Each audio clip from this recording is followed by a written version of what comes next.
Up next, Michael Hughes presents Demystifying Tarot, How to Ditch the BS and Become a Better Reader.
All right, everybody. Thank you for joining us today. Our next guest is Michael M. Hughes, who is an author, speaker, magical thinker, and activist. He is the creator of the internationally viral Spell to Bind Donald Trump and all those who abet him, the largest magical working in history.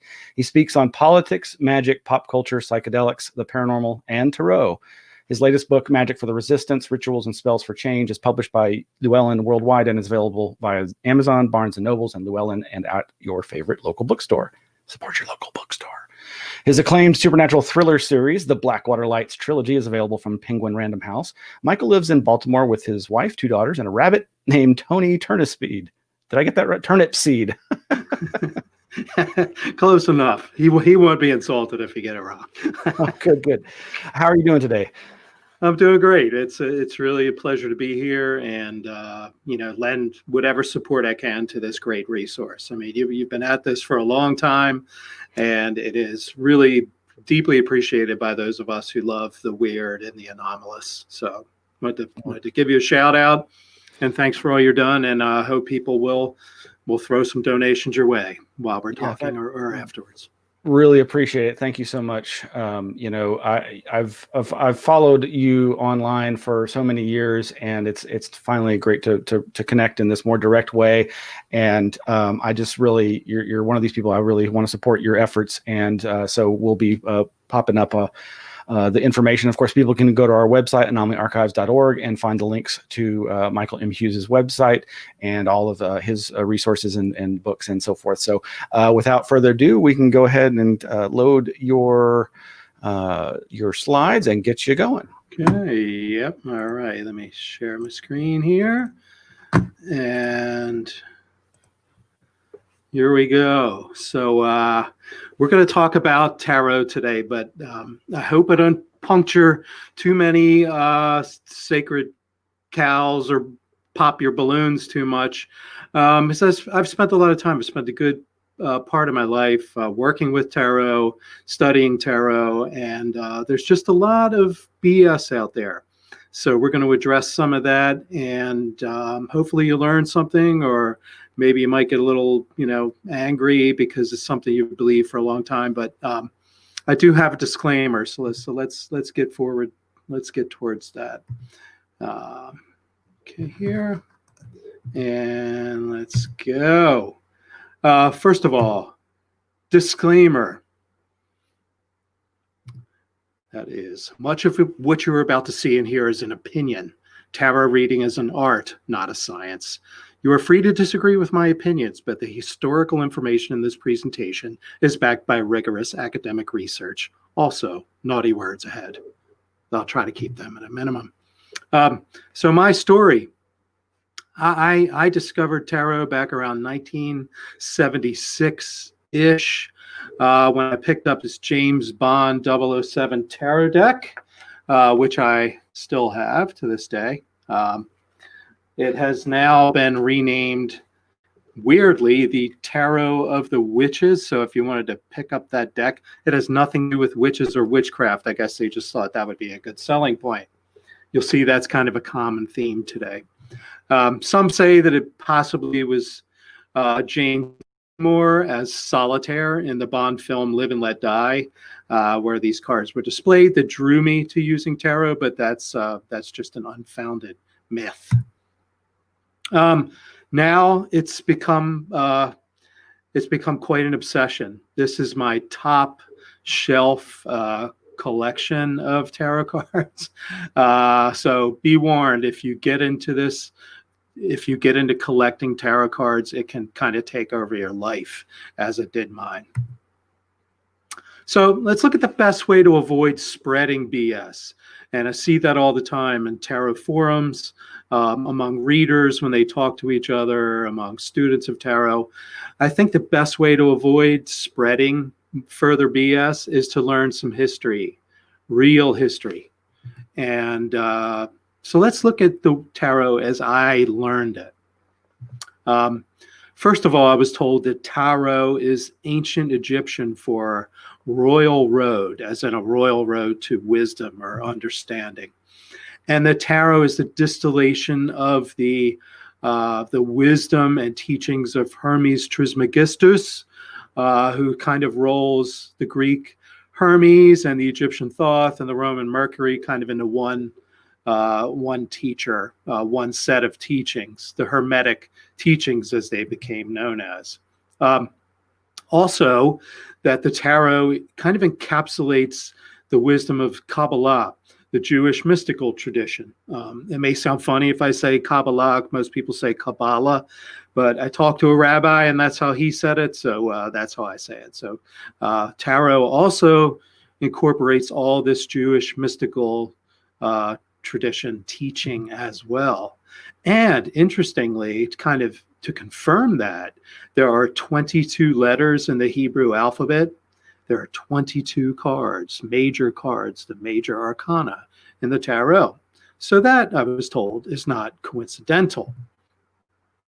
Also, the alchemy. Tarot is an expression of all sorts of alchemical teachings and lore as well.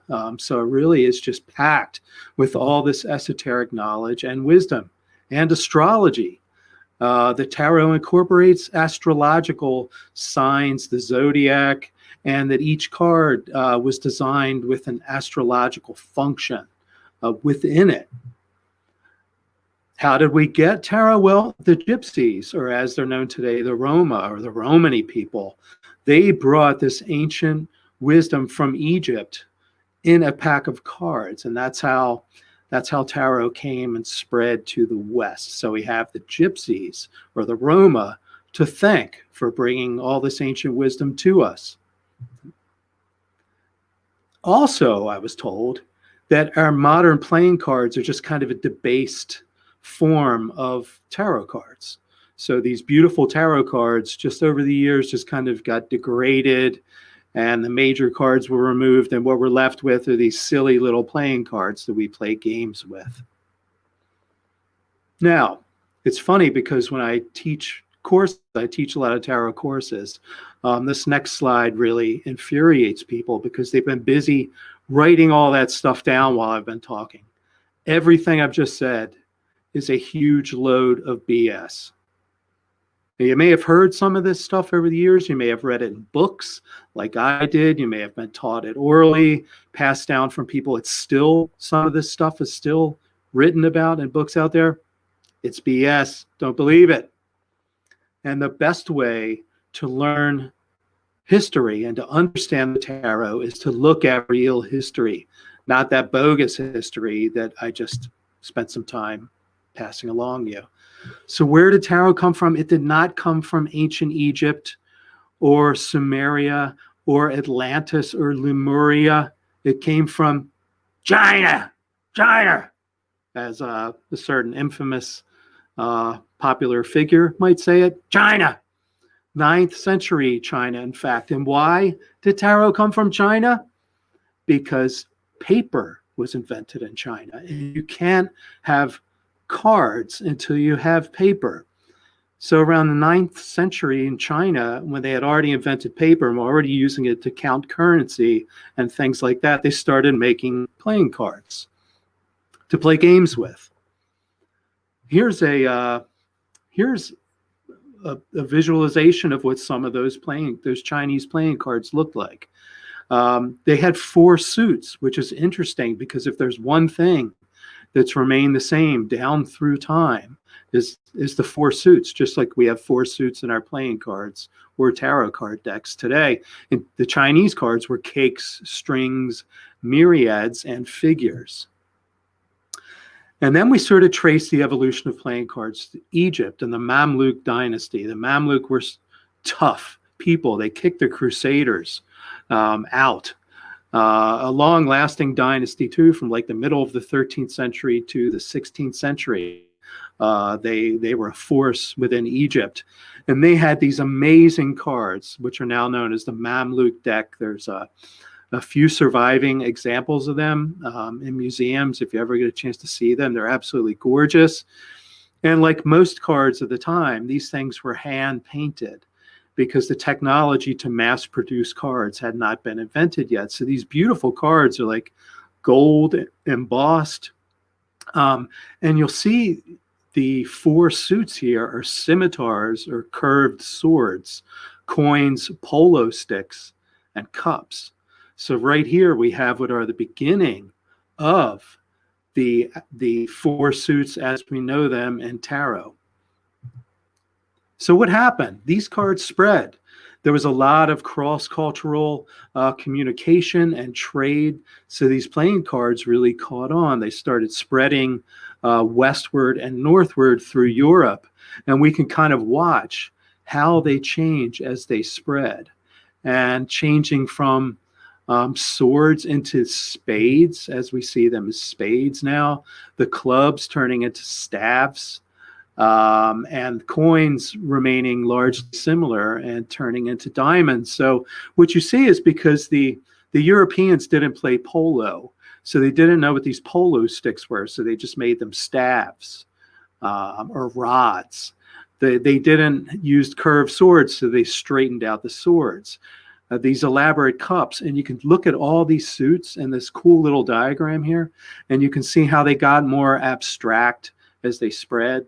So they weren't images of things anymore. They got abstracted to when you look along the bottom row, you can see the suits as we use them now, mostly in US, European decks. If you go to Germany or Switzerland, you can still sometimes find decks with the little bells instead of coins, and acorns instead of the clubs.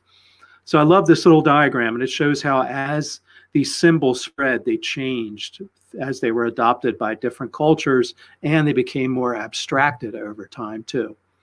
So where do we get the tarot cards from?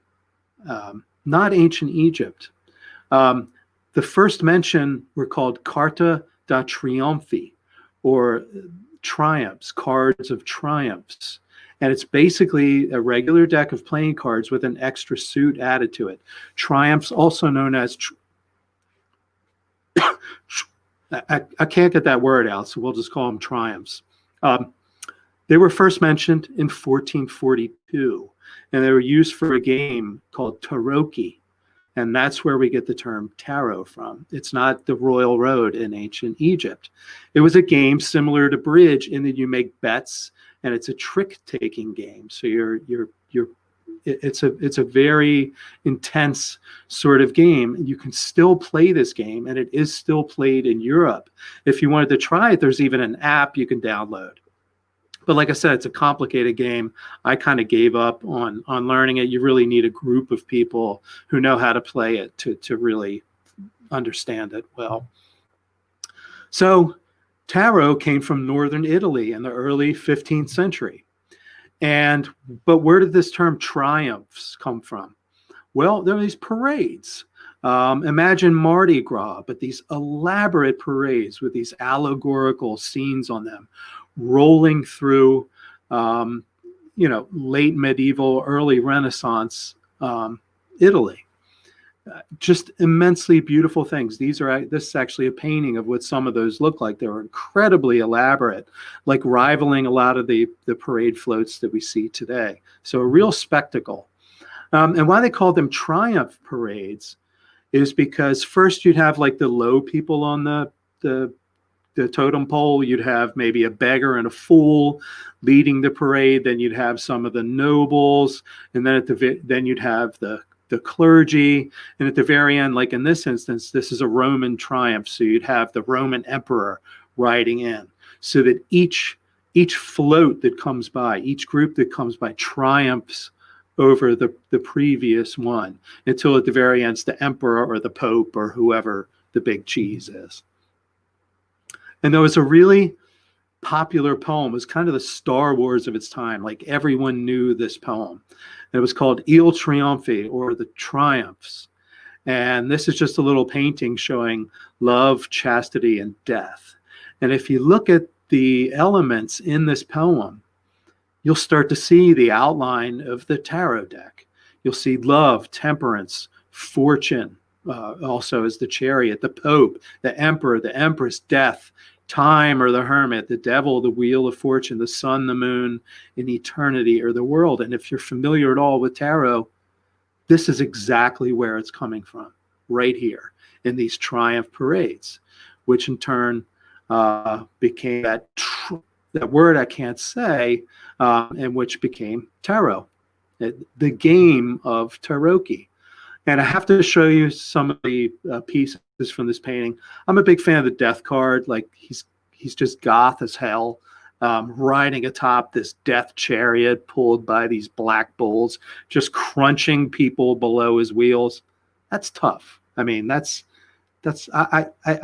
find death just one of the more fascinating of the characters. And look at this Deathmobile. I mean, that's badass. And if you might not be able to see it unless you have this on a big screen, but one of the guys lying there in that green cloak is wearing a papal crown. So that's the Pope down there. So death doesn't stop for anybody. I mean, he's like a Baltimore driver, and I live in Baltimore, so I could say that. He just rolls right over everybody. He's death. But man, this is cool. This is another great woodcut from about 1499 when card games were really spreading. And I love this because down in the right-hand corner, someone's cheating. There's one of the players has his foot on a card, and there's like his little squire or something down below going through the cards and getting ready to feed him some cheating cards. So yeah, there were cheaters, always cheaters. So the first tarot deck, the oldest that we have in existence, was made for the Visconti Sforza family. They were a ruling family in Italy, in Milan, from about the middle of the 13th century to the early 16th century. These cards, again, were hand painted. They are in the Metropolitan Museum in New York, I believe. I'll fix that if I got it wrong. And you can see them there. These cards are beautiful. They're big. They have gold foil that they're embossed with. They're hand painted. And right here we see the Empress on the left, the Magician on the center. And if you're into like that, I see UFOs and everything. If you look at the Magician's right hand, is that a UFO? No, it's probably a hat. It looks like a UFO. That's what I always see when I look at it. And to the right is Father Time, who later became the Hermit in later decks. Here we have the Star, the Hangman. We'll talk a lot more about the Hangman, and Death again, badass Death with his death bow and his hollowed out, guts, and this weird little flappy piece of a cloth on his head. You could tell I'm a fan of death cards. And here we have the Sun, which is being carried around by this little cherubic sort of dude. And you'll in the tarot, and in traditional tarots, the cards like the Three of Cups were 3 cups. The Five of Swords was 5 swords. Sometimes they're called pip cards because they just have those items on it. Later, we'll see that some artists the tarot, and each of the cards have some sort of scene on them. This is the famous Ryder Waite deck that you've likely seen images of everywhere. Maybe you read with it. Maybe you've had a reading someone has done with it. And so here we have 3 cups, but there are 3 women having like a wine mom kind of moment with these 3 cups, holding them up and dancing around. And to the right, we've got 5 swords, this little creepy scene with this sketchy red-haired dude doing up to something, it looks like. We'll talk about the Ryder Waite too. It's not my favorite deck. I appreciate it for what it is, but I'll explain my issues with it. This is my favorite deck, though, Tarot of Marseille.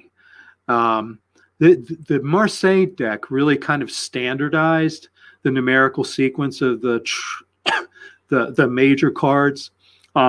They're the basis of nearly all modern tarots. So you pick up your Ryder Waite deck or Waite Smith deck, whatever you want to call it, and you look at, or any of its bazillion clones that exist today, it's basically in this same sequence. Marseille was like a major production center for the cards. So there's actually estimates by Michael Dumais, who's probably the leading playing card historian, is that there are 1 million of these decks produced in France during the 17th century.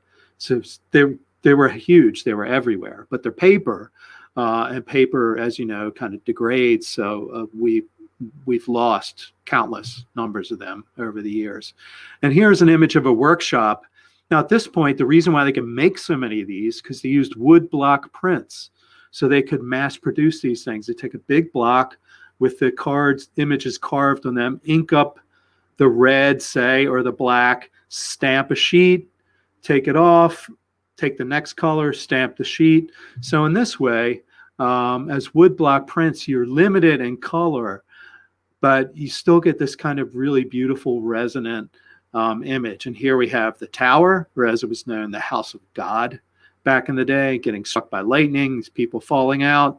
And on the right, we have the moon card, which is one of the most enigmatic cards. We're really not sure why that symbolism of this weird little crayfish lobster thing and two dogs barking at the moon. It's one of the stranger cards of the tarot. But cartomancy, reading people's futures, divination with the cards, when did that come along? Well, it was a long time. Tarot was just a game for a very long time. The first mentions of it as divination, strictly divination, around 1750. So it was pretty late in tarot's history that people started thinking, maybe I could tell fortunes with this stuff. Who do we thank for this? These guys, the Freemasons. Full disclosure, I am a Freemason. So, but these guys, they were a different crop of Freemasons back then. This is like 18th century France, where what we call the birth of the occult tarot, when tarot starts taking on these kind of mystical dimensions, that it's not just for taking somebody's money, when you have like your tarot, aka poker sort of night with your buddies. And that's because these Freemasons at this point, these guys are filthy rich. They can sit around and read books and talk to each other and spend time at the lodge. They're not the poor people out there, digging up turnips to make a sustenance living. These guys had plenty of leisure time to sit around and talk about Rosicrucianism and Kabbalah, Illuminism, Hermeticism, astrology, mesmerism, which later became hypnosis, was just starting to take off in this era. I mean, this was kind of the mystical and the esoteric really had taken a hold of kind of the elite culture of the day. And most of these men, and they were all men, because you couldn't be a woman Freemason. That's what they were into. So this guy, Antoine Court de Gebelin, he was a Protestant pastor, but he was also into the weird stuff, like all of us. He saw a countess playing tarot, and his mind was blown. He sees all these esoteric symbols, all this stuff he's been studying, suddenly just hits him in a flash. And he says, oh my God, the tarot must have come from ancient Egypt. It has all this symbolism, and they were all into ancient Egypt at the time. And remember, the Rosetta Stone had not been found and translated yet, so you could make up anything about ancient Egypt, kind of like some people still do today. So he wrote a book about his discoveries. He was the first to make this amazing connection that there are 22 letters in the Hebrew alphabet, and they were all into Kabbalah. It was their thing. And there are 22 tarot major cards.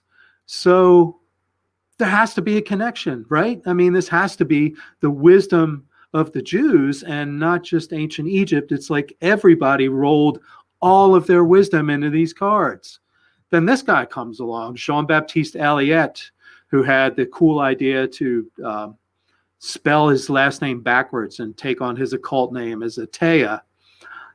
He wrote a book about playing cards used for fortune telling or divination, because that's what people used back then. But then he discovered tarot cards. He said, wow, you could use these for divination too. He coined the term cartomancy, or using cards as divination. And one of his teachers told them about the tarot. The cards were the keys to the secret wisdom of the ancients. And of course, that was the Egyptians, because the Egyptians, everyone just projected everything into ancient Egypt because they're cool, right? I mean, why wouldn't you? So Atea prints a book of his discoveries, and he starts going off. The tarot is the ancient Egyptian book of Thoth. This is it. This is the book of Thoth. It's just been turned into cards over the years to kind of keep or conceal the wisdom. And it originally had been engraved on these plates of gold by these hermetic priests of Thoth after the Great Flood. And they put them all up in the pyramid so that initiates could be brought into the pyramid and see these golden plates and like learn the lessons of the tarot. So he was kind of like the ancient aliens guy of his era. I mean, just making shit up out of nothing and saying, oh, this is it. This is the real deal. So he actually designed the first deck used specifically for divination. And of course, he made it all Egyptian-y, and he put some magical symbols in there. And also, interestingly, at the top, there are words that are upside down. And that's because he was the first to sort of come up with the idea that you could read a card's meaning upside down as well as right side up. And it might mean something different or the opposite of it or something like that. Let me see how much time we got here. Okay, I got to keep rolling. So he also, this is some other cards for his deck. And they also, he had put in some weird cards like plants. He added plants to the tarot. Pretty cool designs though. This man is a trip. Alphonse Louis Constant. And because if you were anybody and you wanted to sound magical, and you had to be into the Kabbalah, even though it was Christian Kabbalah, not Jewish. That's a big difference. So he changed his name. He gave himself the Hebrew name Eliphas Levi. Originally, he had been studying in a seminary, but he fell in love with one of the young women he was teaching and said, you know, to hell with the celibacy stuff. I'm getting the hell out of here. He was into everything that all the rest of these French Masons were into. Rosicrucianism. Again, Kabbalah, but Christianized Kabbalah. It's very different. If you want to learn Kabbalah, study from a rabbi. The Kabbalah that underlies Western esotericism, in my opinion, is basically appropriation. They took it, they Christianized it, and like almost all Western esoteric and magical systems are like based on this Kabbalah that Jews don't even recognize. So rant there, but I think it's an important one. He was also a ceremonial magician. He was into all this stuff. He tried, a lot of these guys were into syncretism, like taking all esoteric stuff they could get their hands on, smashing it all together and trying to make it make some sense, make some kind of organized system, like into like an Excel spreadsheet of their day. So he wrote this book, Transcendental Magic, which is, is still in print. Fascinating book that rolled everything esoteric and occult into one mishmash and tried to structure it and make it make sense. So the reason why, if you look in tarot books, books of occultism, magic books, they all have these tables. Well, this is associated with this and this. There are even books of magical associations, like giant books. I have a few of them on my shelf. It's thanks largely to Eliphas Levi that we have, well, the swords is Scorpio and air, and coins are bull and Taurus and earth and salt, and yada, yada, yada, on and on and on. Thank you very much, Eliphas Levi. He started this trend. Now, there was a secret magical society that really brought the tarot to the modern world. Without them, I don't think we'd be talking about tarot nowadays. And they are, as some of you might recognize, some of you know the history of these guys, the Hermetic Order of the Golden Dawn. I could do a whole talk about these guys. I have many times.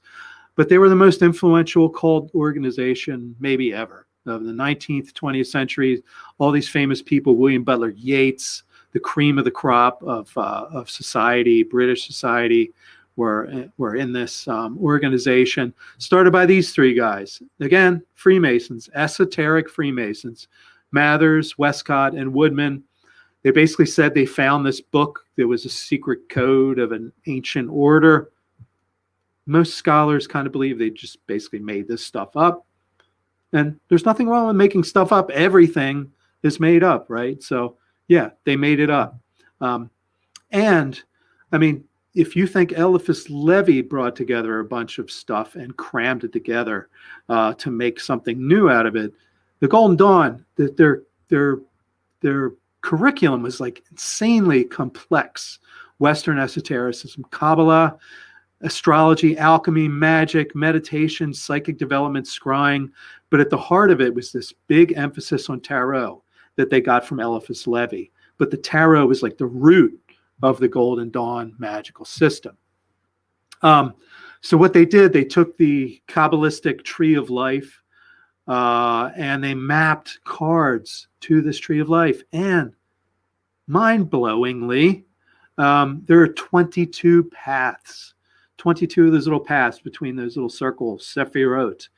And there are 22 major cards. So they took another fascinating coincidence.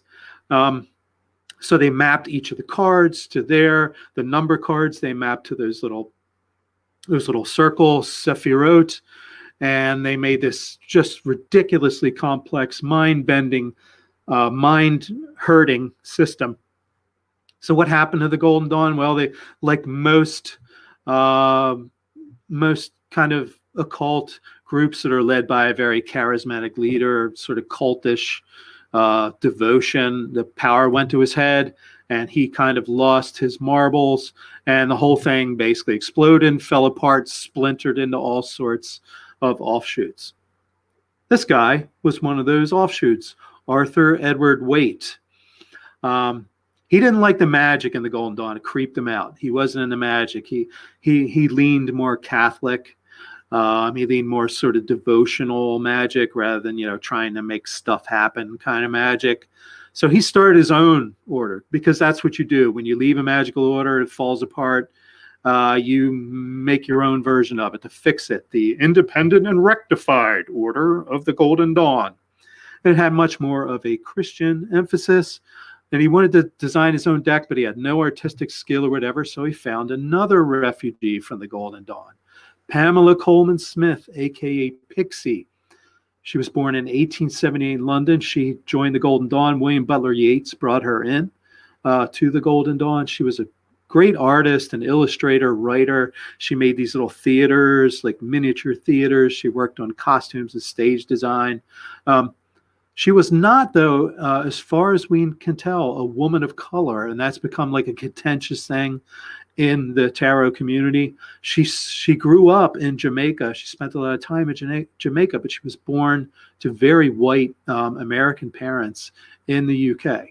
But there's this big thing. People have come after me with pitchforks for saying, I don't think she was a woman of color. I mean, you can make all sorts of guesses based on just the kind of the way she looks and the shape of her face and everything like that.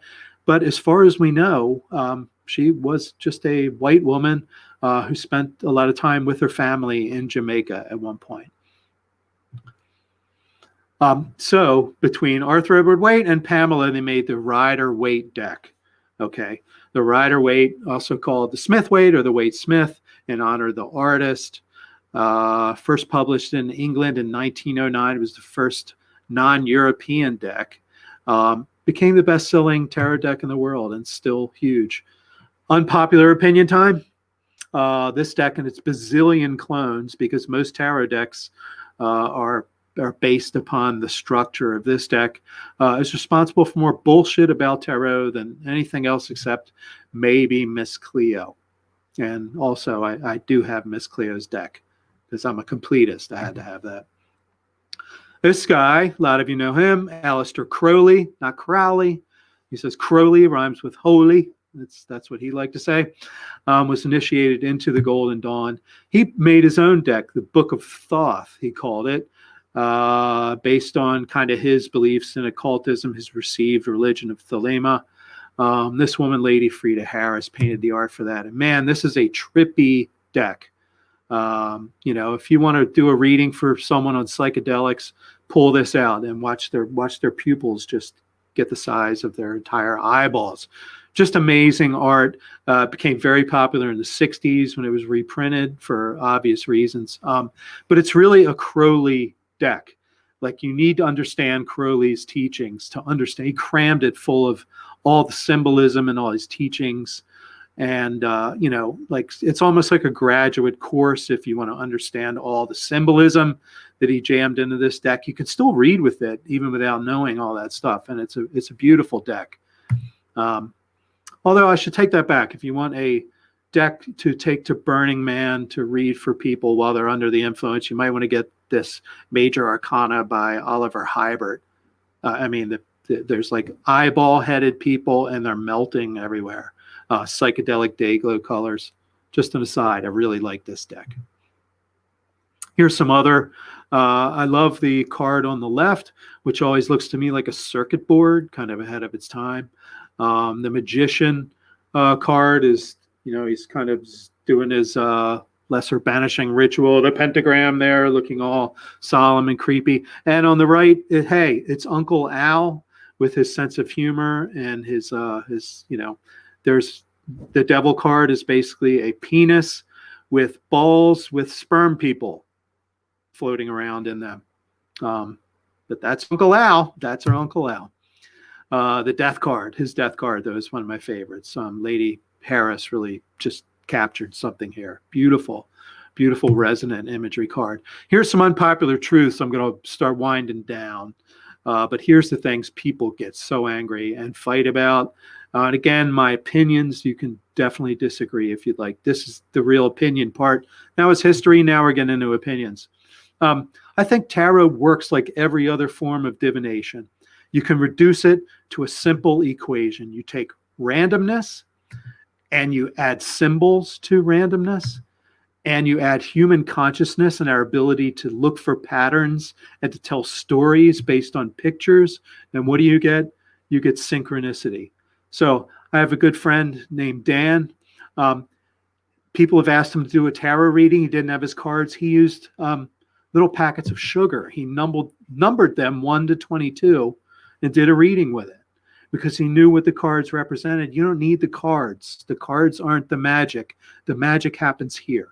The magic happens right here. I tested this by coming up with this game I called Symbols. I basically had access to all this crappy, like 80s clip art back from the early days of desktop publishing, you know, when that was a thing. And so I just used all these symbols. I printed them out on these little pieces of paper, mixed them all up, and I would ask a question and just draw a symbol. Oh, it's the piggy bank, or oh, it's a smiley face, or oh, it's a stop sign. And it was amazing. Like, my friends and I would sit around, just ask questions, and we got some really interesting data out of this. Just stupid little symbols on pieces of paper. So that made me realize you could take any collection of symbols, mix them up, select them at random, and you can find meaning in it. And you may even find good advice. That's how divination works. So what you don't need for tarot is spirit guides or dead people, inherited gifts of any sort, witchiness. You don't have to wear goth makeup and dress in flowing, you know, Renaissance clothing or anything. You don't need crystals. You don't need psychic ability of any sort. You don't need esoteric knowledge. You don't have to have any spiritual view or even any spiritual view at all. I mean, you can be an absolute stone cold atheist and agnostic and use these cards in a psychological model and get good information out of it. So when you're a reader, I would encourage you to consider you don't have to prove your abilities to people, right? Tarot is a shared creative exploration. You put down some of these pictures, you're reading for someone, you say, you talk to them, they talk to you. It's a dance between the two of you. You don't have to prove that you are Miss Cleo and you see the future. You can just have a conversation with these images. And the person you're reading for has an equal role. And as a reader, professional reader, but doing this for almost 30 years and getting paid for it, and people come back to me, so it must be kind of working, is I just talk to them. And sometimes they'll see something in the cards I would have never seen before. And I'm like, awesome. This is great. This is how it works. Here's some crap people say that drives me absolutely bananas. You must be gifted your decks. You can't just buy a deck. You must come to you as a gift. What? Like, people don't just go around giving tarot cards, right? It's not a common gift. What if you want to study this? What if you want to read tarot cards? You're just going to sit around and wait for someone to go, oh, I think I'll get them a tarot card deck. What if you live in some godforsaken, red state, fundamentalist hellhole community where people would burn you at the stake if they knew you even read tarot cards? Buy yourself cards. That's the most ridiculous piece of garbage I've ever heard. You must cleanse your cards with salt and sage and under a full moon. No, you don't. Okay. They're paper. Okay. They're cardboard. If your belief says cleanse the cards, go ahead and do it. I'm not going to stop you. I'm not going to tell you you're doing something wrong, but I've never cleansed my cards. It's not like they're a psychic dish sponge that soaks up energy whenever I'm using them. They're cardboard. They're paper. Okay? They don't soak up anything except coffee if you spill it on them. You must listen to your guides, dead people, spirits, in order to do a good reading. No. If you do that and that works for you, awesome, cool, keep doing it, whatever works for you. But don't believe you have to do that. It's crazy. Also, pro tip, avoid readers that look like stock photos. Spreads. You don't need spreads. I will repeat, you do not need spreads. If I could have the time back, I sat with this James Bond 007 spreadsheet, putting cards down and reading what each one meant and everything, boring the shit out of everyone that I was reading for. I'm sorry if you're one of those people when I was like 11, 12 years old. I apologize. I take it all back. I'll never do it again. You don't need spreads. Take one or two cards out. Read, ask a question, take one card. Ask a question, someone else asks a question, take 3 cards. Put them down, see what happens. I sometimes do entire hour readings with 3 cards. That little white book that comes with your deck, throw it away. Put it in a drawer. Get rid of it. Look at the cards yourself. What do they mean to you? What they mean to you is what works, not what this little book published by the card manufacturer says. And this drives me crazy. Jumper cards comes with special meaning. That's your shuffling cards, and one of the cards flies out and lands across the room. No, that does not mean a message. That means you just need to learn how to shuffle better. Slow down. If you can't shuffle, just mix the cards up on the table. Okay? No jumpers. You don't need to read jumpers. Man, we're getting close to the end. But this is fun. I love talking about this stuff. Tarot is not a pagan invention, nor was it historically a tool of witches. Its iconography was explicitly Christian because it emerged in Christian-dominated Europe. It's not a pagan thing. It can be, and you can read with a pagan deck, but it wasn't built that way. And think about what that means. Like the original, someone will read today, the Hierophant is the master of esoteric wisdom, the high priest of all the mysteries, when in fact, he was the Pope. He was the Pope. Okay, the Pope. And the real Pope, I don't think approves. But that card was originally the Pope, not the arbiter of ancient Lemurian mysteries. The high priestess, she is the guardian of the deepest feminine wisdom. She sits between the pillars of Boaz and Jachin with the moon at her feet, channeling the ancient mother goddess cult. That's wisdom has been transmitted through time. No. She was the female Pope. And the Pope definitely does not approve of that particular heresy. But think about how that might make a reading different. And if you don't believe, if you think that the reading tarot cards makes you pagan, I'm sorry, bro. Look at this. There's judgment, the last day, revelation, where people are rising up, the angels blowing his horn, people are coming out of the grave to go back to Jesus. That's not pagan. Look at the Ace of Cups in the Waite Smith deck. That's the Catholic communion. That's the Paraclete, the dove of peace, of the Holy Spirit bringing the communion wafer down. Bro, this is as Christian as it gets. It's even Roman Catholic. The Hangman. Well, the Hangman brings consciousness. he is taking time out from the world to go into his inner world and bring back wisdom. No, bro. The hangman was a hangman. Anyone playing with the Visconti Sforza deck would have gone, that's a traitor, because that's how they hanged traitors in that era, by the foot. And Jews also, there's some really horrible images of Jews being hanged by one foot as well. So, yeah, I mean, sure, meanings change, but try to keep in mind what the original meaning was. Tarot does not have any of the following baked into it. Kabbalah is astrology, hermeticism, witchcraft, alchemy, ancient wisdom, etc. It was a game that people played. It took each other's money, like poker. That doesn't mean this particular system isn't meaningful to you, or the deck isn't useful to you if you use the witch tarot, if you are a witch, if you are a pagan, if you are a druid and you use a deck for whatever your spiritual system is. That is awesome. Use it. It can do good things for you. It can support your spiritual practice. Absolutely. It can provide good readings. Just don't say that it is the only way. Okay. Like if you want to do this Golden Dawn thing, that's awesome, but it's not the only way. So kind of to bring things to a close here and sum things up, knowing real history will make you a better reader. If you want to try expanding, get a historic deck like a Marseille deck and just play with these for a while, just the major cards, okay? Look at them with fresh eyes. And maybe the magician, instead of being this man of esoteric, hermetic mystery with a groovy snake belt, might just be a carnival huckster like this dude, or maybe like this awesome guy.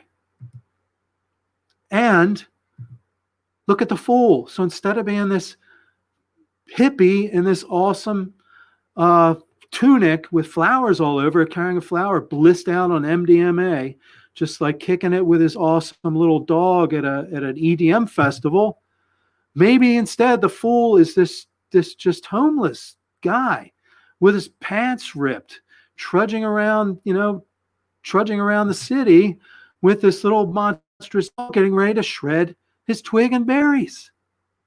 How does that make your readings different? How does looking at the evolution of tarot make things different? So thank you. I love this topic. I love talking about it. If you want to hear more about it, up there, Michael M Hughes, don't forget the m.com. Get on my mailing list. There's my book.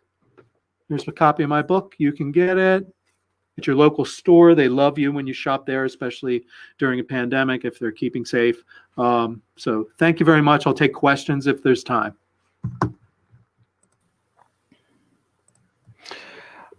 Well, thank you, Michael. I think that's fascinating. This is one of those talks that I'm going to be going back to and revisiting over and over again. It's amazing to me how popular tarot is right now. It really, I think divination in general is having a resurgence, perhaps because people have such a sense of uncertainty about the future, perhaps. But it's absolutely hugely popular right now, and I'm really interested to learn more about it.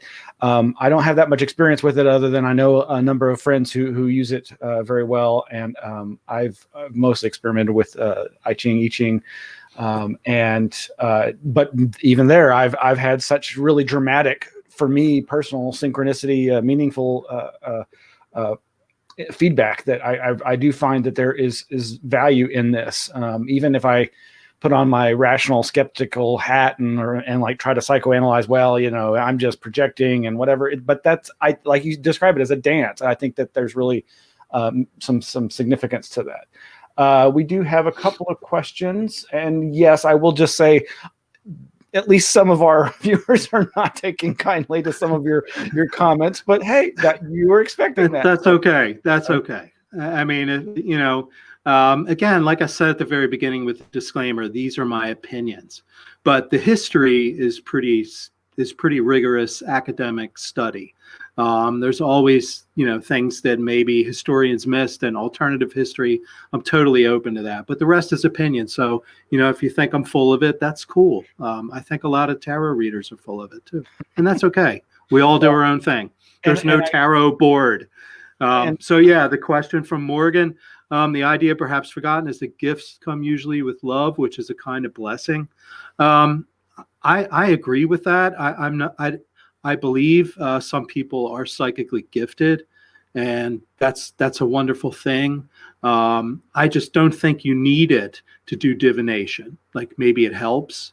I've certainly had psychic experiences and flashes when I've been reading cards, but I know people who do not consider themselves psychic at all, who are amazing readers. You know, they're just good at looking at pictures and telling stories and having communion with the people that they're reading for. I also am very much in line with the need for a historical understanding. I mean, obviously, somebody can probably just take these and run with them and do a perfectly good job with it. But I do really, I think, as with any subject, if the more you explore its history, the more depth and breadth you'll bring to the experience. We had volunteer. Victor, what's your rarest, most favorite deck? Oh, man. I have a lot. I'm a fan of the Marseille decks. I've got so many up on the shelf back there. There's also a deck called the Booska deck, which is the first deck that had, like, all the cards were illustrated with scenes, so they didn't just have 3 cups. They had all this weird, really beautiful art. It reminds me kind of like Hieronymus Bosch. And some of the cards look like H.R. Giger. So the art is kind of dark and weird. There's been a lot of, kind of speculation about what those cards mean. Lots of fascinating stuff. So that's I have one that's like a collector's edition of that. But I just love historic decks.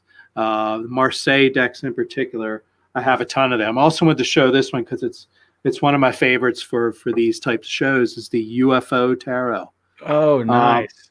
It's really cool. Like, I love the art. I don't really use it as a divination tool, but just for like as a piece of art, it's got some really cool. If you're into UFOs and tarot, I really recommend that one. Oh, that looks great. Yeah, definitely.